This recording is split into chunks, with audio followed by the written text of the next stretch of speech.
So, I have a question for you.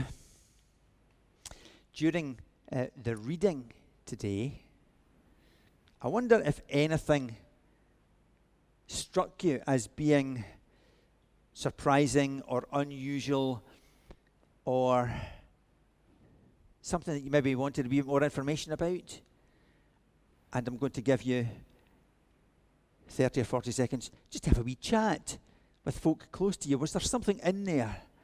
Because there was for me. Maybe it's not the same for everybody else, but there certainly was for me.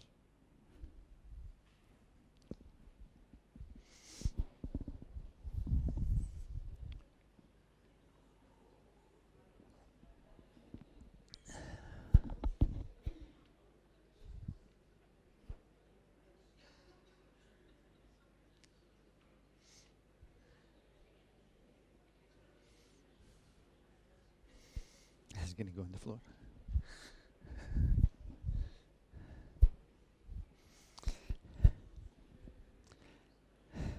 Okay, so I'm kind of hoping that is indicative of the fact that there was something or a question or whatever. Does anybody have anything sort of strike you as? It was, but I did tell you. I did tell you we were going to come. Yes, it was the same reading we did last week, but apart from that.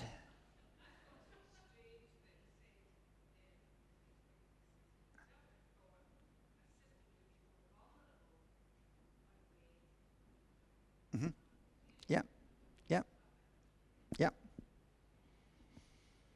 a good point. Yeah. Nothing else. Okay, so you were all talking about dinner then. So, the story. There, it starts off at the beginning of the chapter. We didn't read the first 5 verses, but at the beginning of the chapter, it starts off with, there was a famine in the land. And famine, very often, if you read through the Old Testament, is a precursor to disaster. You see, there's a famine. When we read Ruth, for example, there was a famine in the land, and off they went, and they died, and Naomi was left. And so often through the Old Testament, famine is a precursor to disaster. And so this chapter starts off, there was a famine in the land. And you might think to yourself, here we go. However, God appeared to Isaac and he said, stay where you are, and I will bless you. So, that's what he did. And we see in Isaac somebody who was born who may have looked like his dad. Sometimes, if you see photos of my dad and his brothers, you can't tell which one's which. They're so alike. Then when you bring that down to the children are not necessarily that much alike each other, but we're like our parents. And I remember the first time I told my own children, will you turn that racket down? Because I had always said, I'm never going to be like my dad. But somehow you just can't help it. It just happens.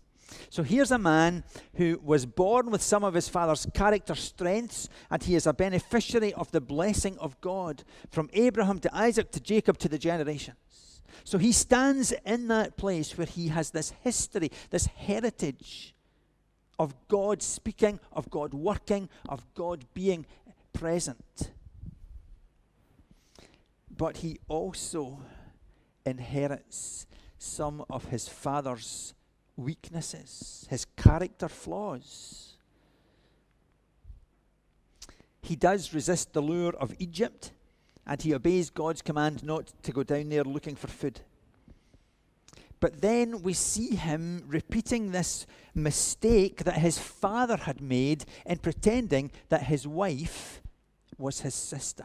In Genesis chapter 12, just after God has called him and he's got to the promised land, Abraham, because there's a famine, goes to Egypt, and he does the same. He says, you're really beautiful. These folk are going to kill me so they can get you. But if they think you're my sister, then they'll be good to me because they might then be able to marry you. But that's never going to happen. He didn't quite add that bit, but I suppose it was implied. And what happens? Pharaoh and his household are afflicted. And they end up finding out what's happened, and they chase Abram and Sarah. And I don't know whether it was because when they chased them, they also gave them a whole load of slaves and gold and silver and flocks, that Abraham thought, hey, that was a good idea, we'll try that again. Or whether it was just he was a bit thick and didn't quite get the point, that it was not a good thing to do, because a few chapters further on, in chapter 20, he does it again. They come to Gerar and to Abimelech, the king, and he says, tell you what, you pretend that you're my sister. And they were there for some time, and we know that because the folks around Abimelech and his family and his household discover that there's no babies being born. There's something up. And then they discover that it's because they've been lied to. And God said at that point to Abimelech, you're as good as dead because of what you've done. And quite rightly went, oh, hang on a minute. He said, and she said, and I didn't know. Why are you punishing me because of what they've done? And God says, you're right. I know you were innocent, and that's why I've stopped anything worse happening. So, imagine a few years later, when it's not Abram anymore, but Abimelech looks out the window and here's Abraham's son. He must have thought, oh no, here we go again. And what struck me in all of this was verses 12 and 13. All of that's just happened. He's been caught in this lie. And then it says, as if nothing has happened, Isaac planted crops in that land, and the same year reaped 100-fold.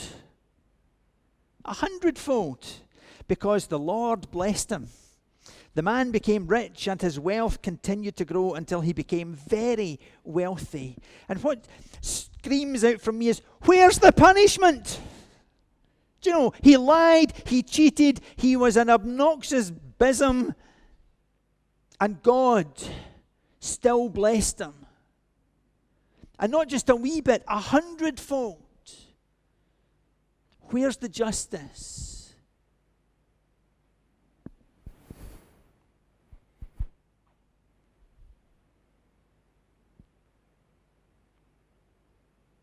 When I was growing up, we talked a lot about sin. We talked a lot about justice and judgment and punishment. Every Sunday evening was a gospel meeting where we were all made to feel incredibly guilty. There's something in that, don't get me wrong. I think God does act against sin. Sin brings separation from God, and ultimately it has to be dealt with. That's what we remembered at Easter. That sin is dealt with because Jesus gave himself as a ransom, and he went to the cross and he suffered and he died to deal with sin so that you and I can have a relationship with God that was not possible for the likes of Isaac and Jacob. Now look what Romans 5 verses 20 and 21 say. It's really talking about the 10 Commandments and the laws from Leviticus. But here's what it says. All that passing laws against sin did was to produce more lawbreakers. Think about it. If you don't have a law, you can't have any lawbreakers. Right? As fairly logical and fairly straightforward. But as soon as you have 10 commandments, you're stuffed. Because there's no way that you can stick to that. So why did God do it? Well, that's for another day. But the law, making the law, produces more lawbreakers. But sin didn't and doesn't have a chance in competition with the aggressive forgiveness we call grace. When it's sin versus grace, grace wins hands down. All sin can do is threaten us with death, and that's an end of it. Grace, because God is putting everything together again through the Messiah, invites us into life. A life that goes on and on and on, world without end. And I think there are two amazing phrases in those verses. The first one is aggressive forgiveness. It's a really unusual phrase, because normally today when we think of something as being aggressive, it's a negative thing. I mean, you would never think of calling somebody aggressively happy. You know, oh, she's aggressively joyful. Or at least if you did, you would imagine them to be quite odd. It's a strange phrase. I think what it does is it reminds us of the fact that there is a spiritual battle going on that sometimes we don't really remember. It speaks to me something about the gentle Jesus, meek and mild, as being not really what Jesus was like. I think Jesus actively sought people out. He went to those people that others would ignore and would choose to have nothing to do with. And there's a degree of aggression about that, in as much as he was determined he was going to do it, and nothing was going to stop him.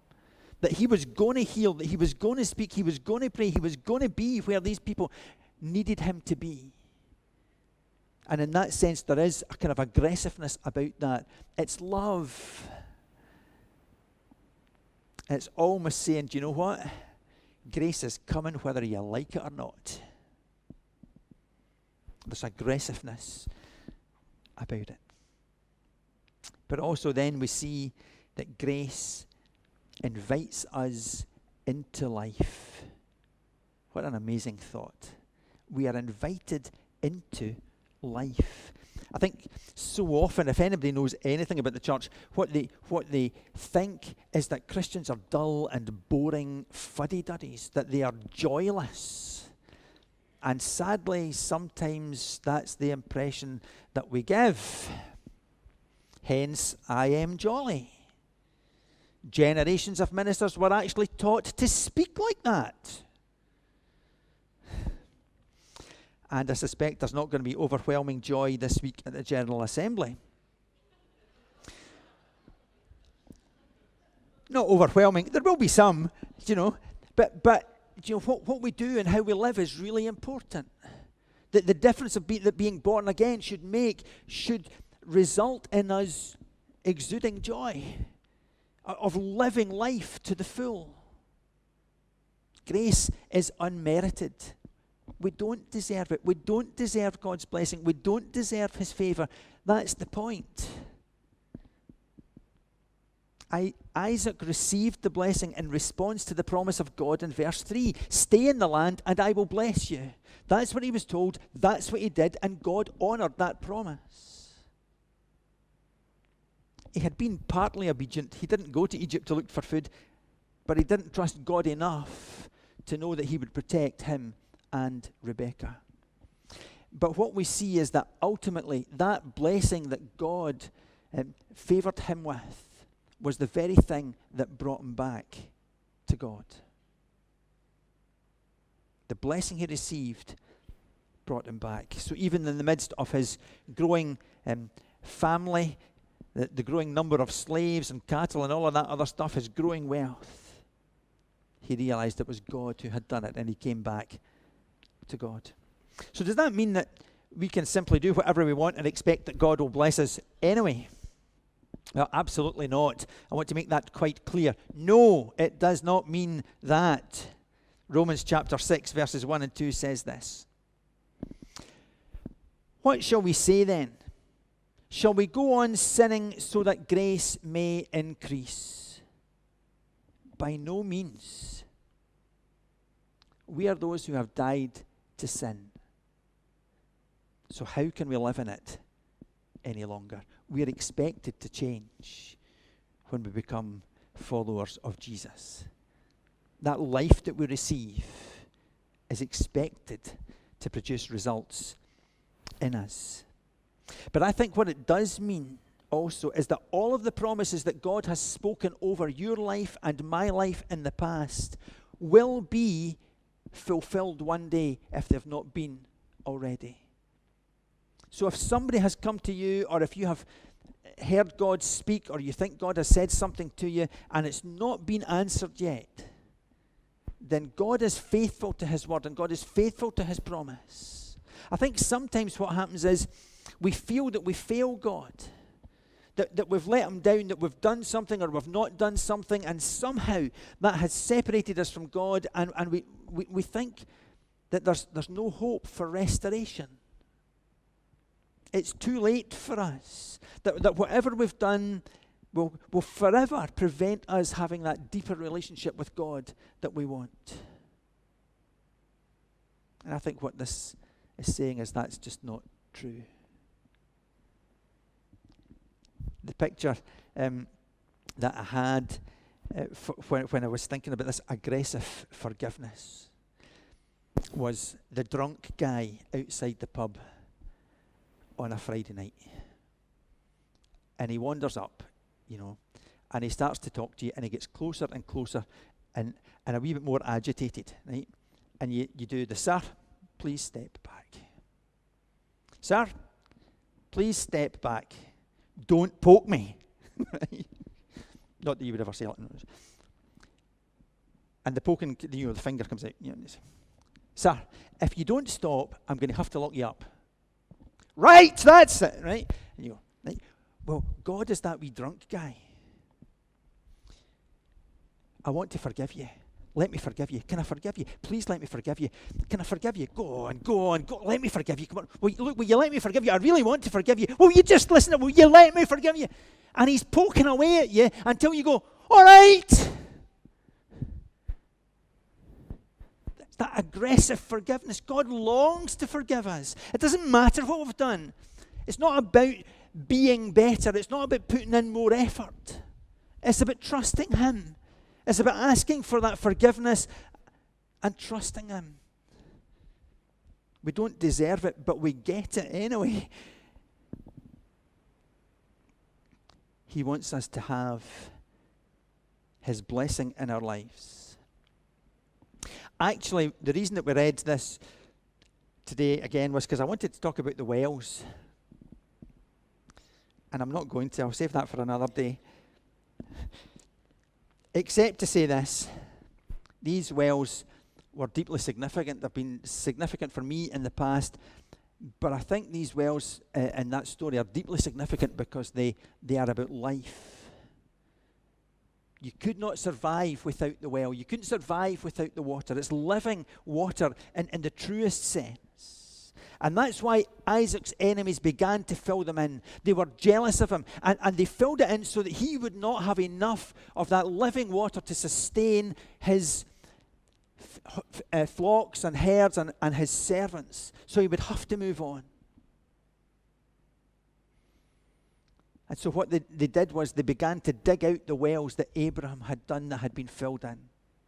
And I think there's something in that in a spiritual sense that God wants us to dig out all the rubbish that we've put into those wells in our own lives that get in the way of our relationship. There was constant friction when they dug these wells out. Constant battles. But then what happens is that God appears to Isaac with a renewed promise of blessing. And that same place, Beersheba, they dug a new well and got new water. I think sometimes in the church, in desperation, we try to use what we know and what has gone before. I think in the West, what happens is that we see this steady decline in the church, and we try to do the old things better. And we want to put in more effort to what we've always done. But what we actually need is a reminder of God's promise of blessing and his amazing grace. We are called into life, and I believe that includes the church as well as individuals. And so I think we need to find new wells, new places, new jobs, new people that bring us life. that we can then share with our community, because they need life. They need that water of life that only God gives. And if it's good for us, then it's also good for them. Part of the Path of Renewal process is about trying to listen for God and to see what He's saying about digging new wells and where we should dig and what we should do, so that we get His living water for ourselves and for others. Amen. I'm going to finish